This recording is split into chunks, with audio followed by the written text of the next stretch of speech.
This podcast is brought to you by the School of Advanced Study, University of London. All of our podcasts are available from our website, www.sas.ac.uk.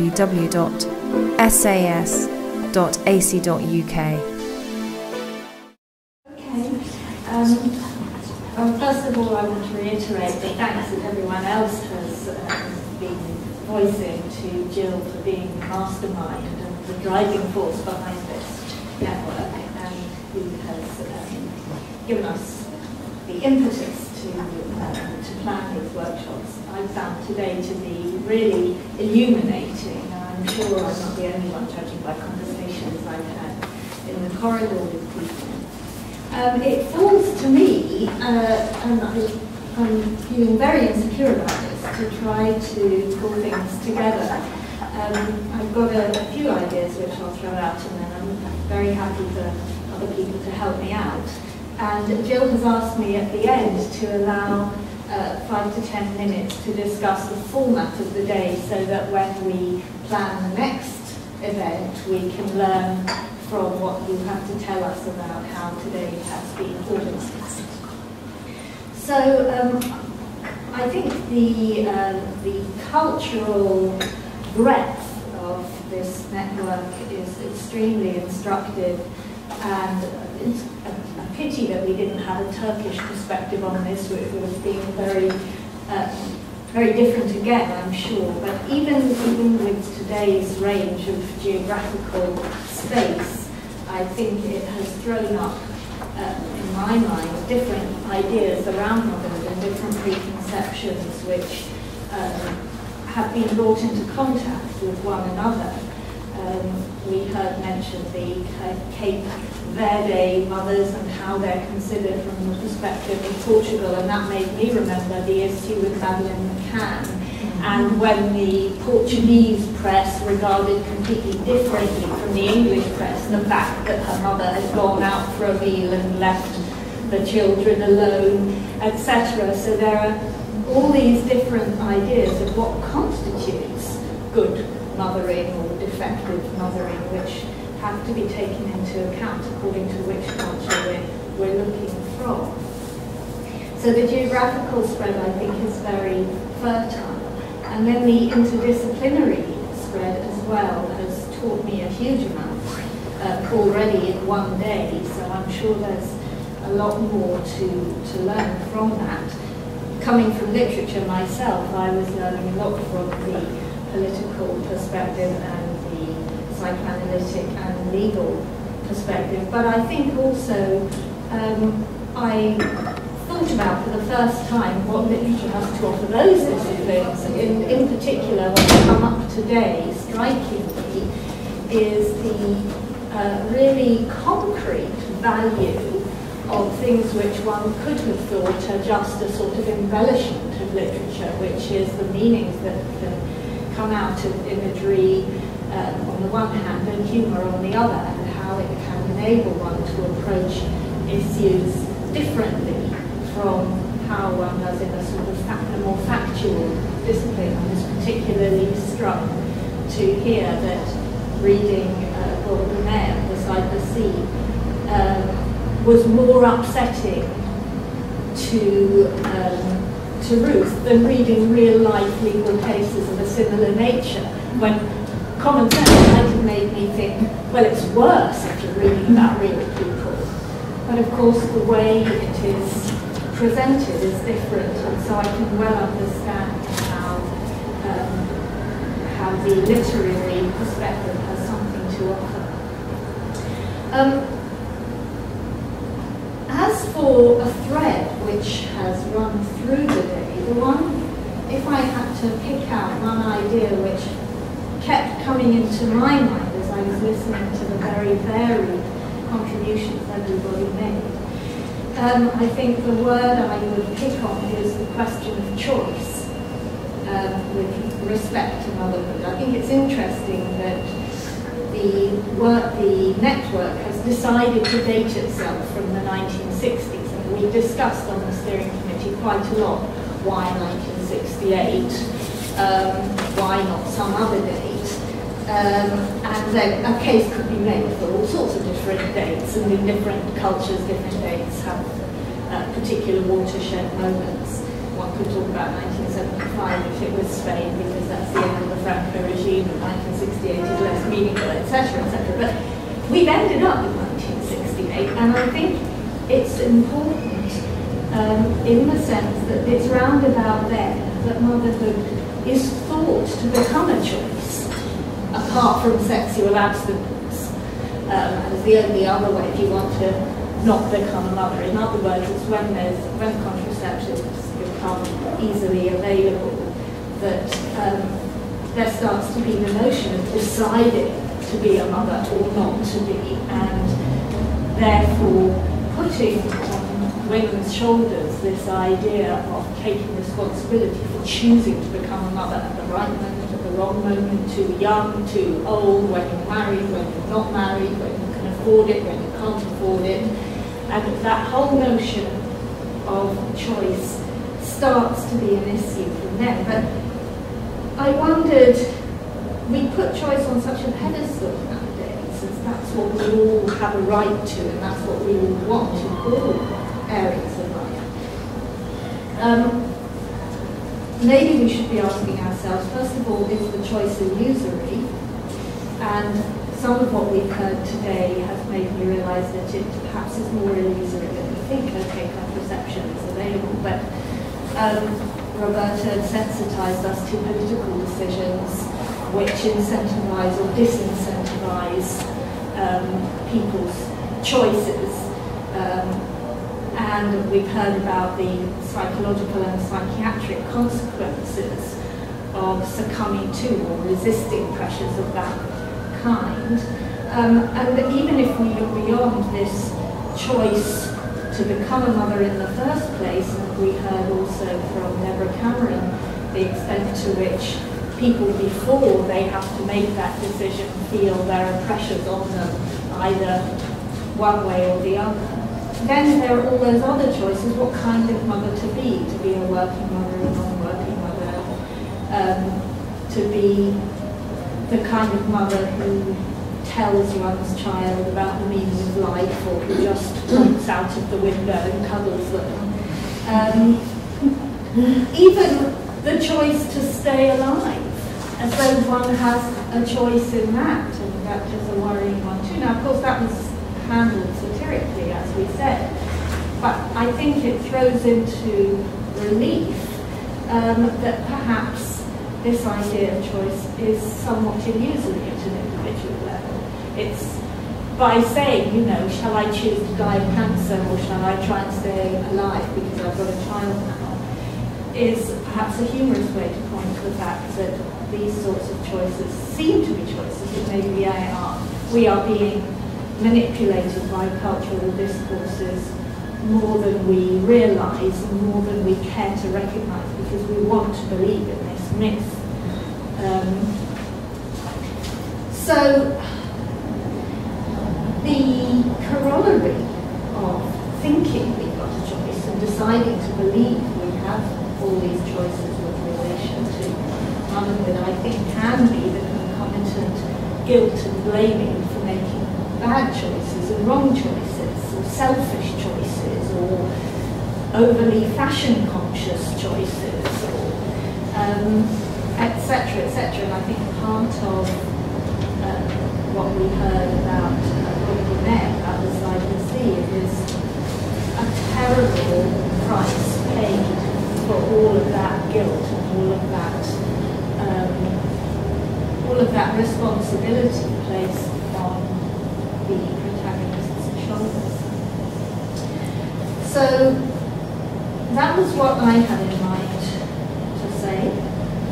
And now I wonder if other people would like to point to other threads which have run through the day.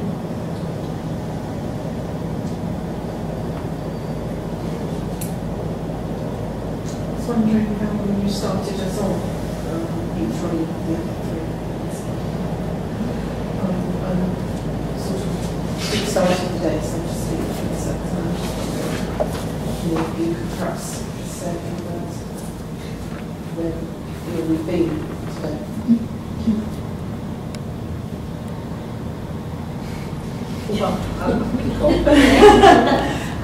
What I found really interesting from the perspective of looking at ideologies and gender ideologies at that, how mothering is, or motherhood, and ideas about the performance of mothering are a vehicle for the reproduction of particular gender ideologies, and how these are interpreted also in the literature, and how we as the reader then ourselves interpret the author's reflections through our own cultural biases, but also our subjective norms and disciplinary contexts.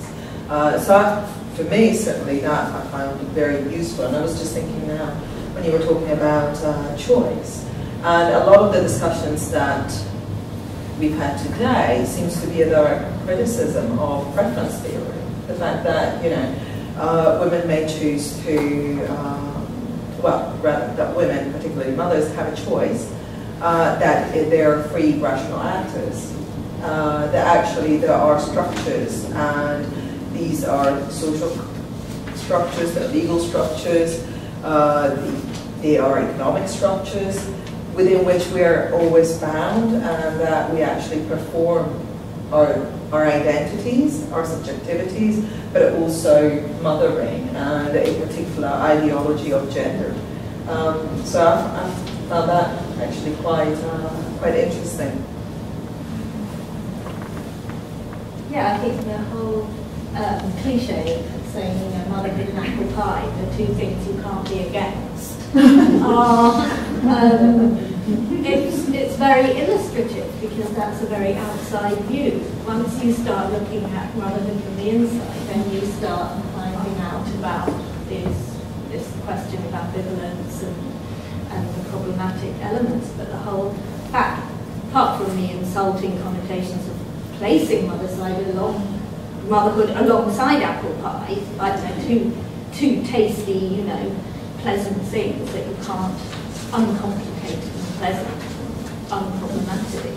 Apart from that, I think that part of the value of this network, and it was questioned in the breakout session I was in, why are we only considering women writers, and why plenty of men have written about motherhood too, which of course they have. It's that we're looking at it from the inside. I mean, I suppose technically we could have decided to bar women writers who are not mothers or who haven't experienced motherhood if we wanted to do that in a kind of strict take on it.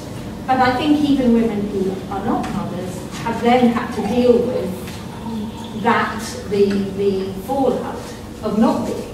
And so they've had to cope with the whole concept of it in a way that men don't have to cope with it, and that it can be as unproblematic as apple pie, perhaps. Can I just ask one question? Because I think because the Motherhood Network is part of the CCWW, isn't it? It came out of that. Okay, that's why I think we are looking at women writers. That's why we're looking at women Yeah. writers, because it grew out of our own interests through the centre. It's just it's been a couple of but times. But on the other hand, yeah. when you apply for funding, you have to justify. You can't just say, this is what my interests are. You have to justify why you're looking at women's rights. And I think we put in, you know, that obviously women author literature. I mean, I think women authored literature does have some perspectives on mothering that male authored literature can't. I mean, there are some, you know, whether writers are mothers or not. Actually, I don't even know if Olney was a mother when she wrote that, so I don't know. I mean, someone at the theatre, there was a guy sitting in the front row and they had a stage discussion. And he said, well, she must have gone and asked the mother, in particular mother in question. How could she have written the book without asking? You know, and so, but that's what she's doing. You know. Sorry, I completely. No, somebody pointed out in our session that Lionel Schreiber has said, which I didn't know, that writing We Need to Talk About Kevin was part of her own decision-making process, whether or not she wanted children, to which she decided the answer was no. I read that book, but that's a kind of illustration of how, whether or not you do become a mother, you're kind of faced with it if you're a woman at some stage, one way or the other.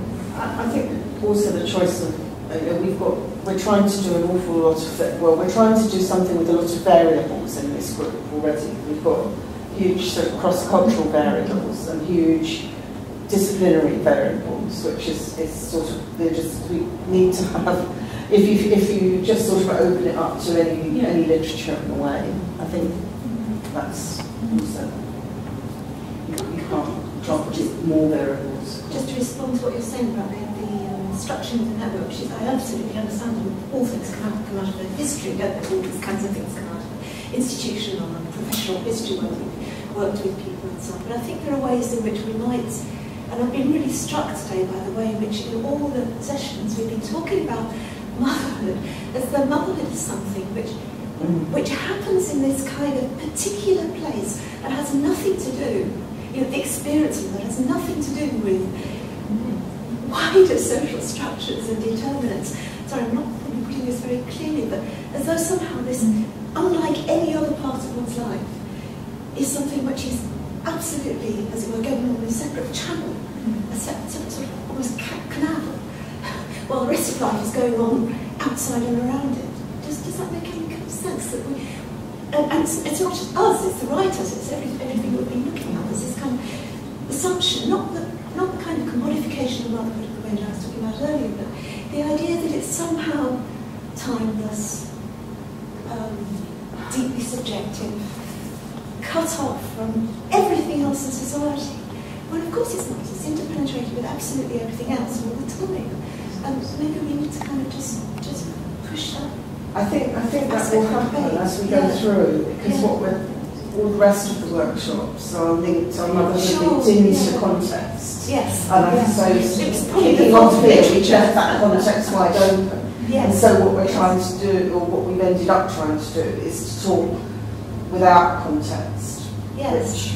Which sort of, I mean, there are specific contexts in which we've looked at them, but I know what you're saying. I'm hoping next time if we're talking about work, then we're going to be focusing on that. And okay, that means we'll be excluding other aspects of mothers' lives, maybe. It's a very interesting thing, isn't it? That women make a choice to become mothers, but men don't make a choice to become fathers. Okay, that was about choice. Right. Yeah. And it's a very time-bound choice as well. Women can decide to become fathers in their 80s, and indeed occasionally do. For women, there's this time ticking, this clock, and if you leave it too late, you've missed your chance. There's that aspect of it as well.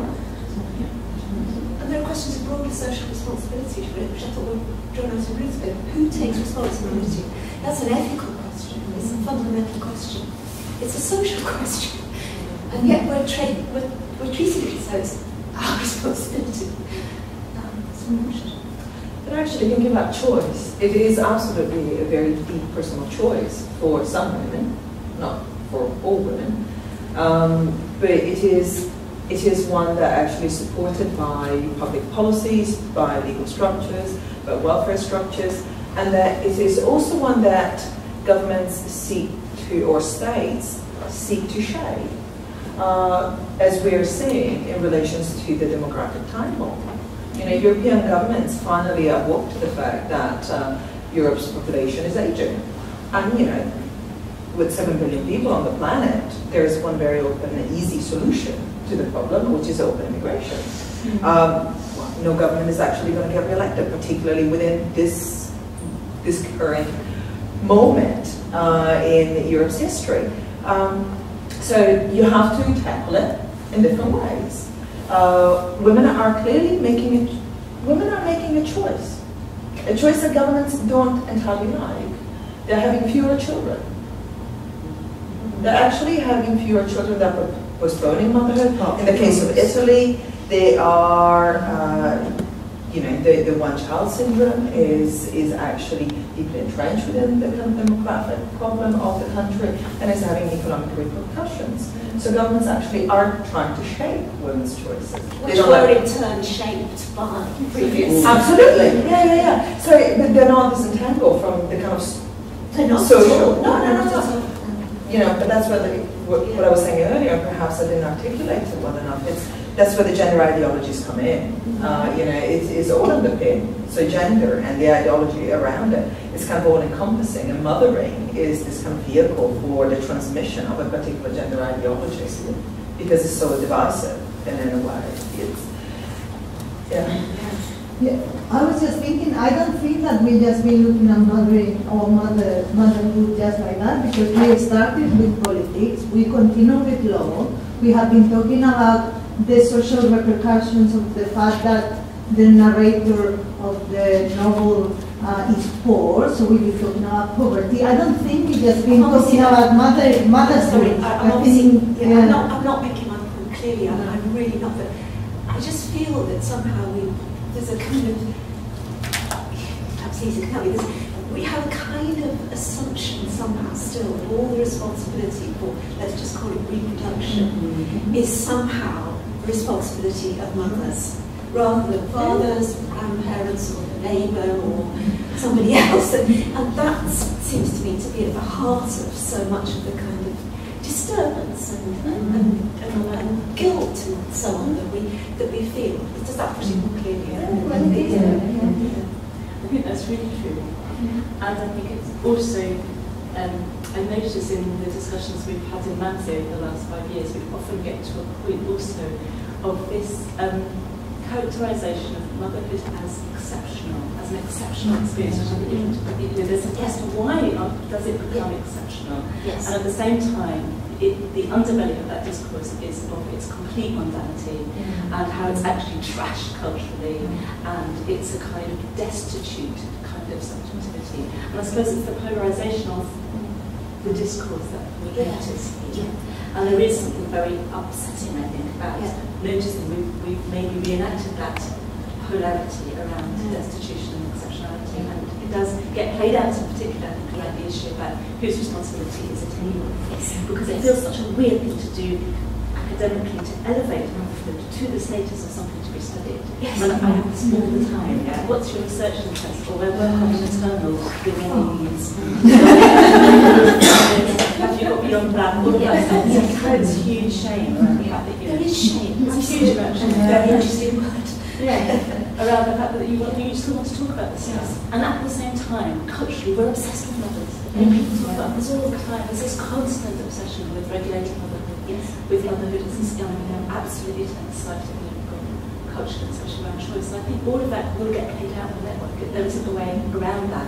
And I think some of it, just from my experience, having done a network like this for the last 5 years, is it's really uncomfortable. I spent quite a lot of time kind of like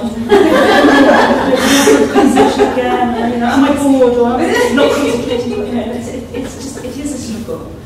So, welcome. That was going to be my reflection on the day. I just take that bit out of tape. That's brilliant. I think that's something that you can, when people ask you, what do you study? I study the maternal, and I understand exactly what you're saying there. But then the challenge is to then say, and actually what I'm studying interests you because it links in to all these other things which you're also studying in different areas. And that's what I think the challenge is for studying mothering or motherhood, whatever term you want to use, is, so from an anthropological perspective, trying to, not perspective, from the discipline of anthropology, I would say, well, and studying mothering is important for anthropology because it's about identity, it's about culture, it's about how culture is reproduced, how culture is challenged, and all of these are central themes to anthropology. So why? This is the question. And then, of course, we do get back into these debates. So why hasn't it been? Why is it shown? Why is it?